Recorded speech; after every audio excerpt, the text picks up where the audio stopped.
సత్యసాయి జిల్లా హిందూపురంలో వైకుంఠ ఏకాదశి వేడుకలు ఆధ్యాత్మిక వాతావరణంలో ఘనంగా జరిగాయి. గోవింద నామస్మరణలతో ఆలయమంతా ఒక్కసారిగా హోరెత్తించారు భక్తులు.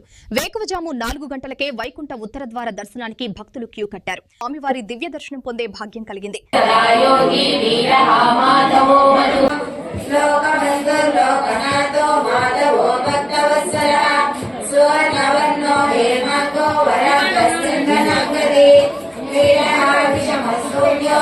ఈ రోజు పేట వెంకటరమణ స్వామి టెంపుల్ నందు వైకుంఠ ఏకాదశి సందర్భంగా తెల్లవారుజామున 4 గంటల నుంచి దర్శనాలు స్టార్ట్ అయినాయి. అందరికి కూడా క్యూ లైన్లు ఏర్పాటు చేయడం జరిగింది. ట్రాఫిక్ డైవర్షన్స్ పెట్టడం జరిగింది. అందరూ కూడా ట్రాఫిక్ రూల్స్ పాటిస్తూ మరియు క్యూ లైన్లలో మెయింటైన్ చేస్తూ దర్శనాలు పూర్తి చేసుకోవాల్సిందిగా కోరడం అనేది. భక్తులందరికీ మరొకసారి వైకుంఠ ఏకాదశి శుభాకాంక్షలు.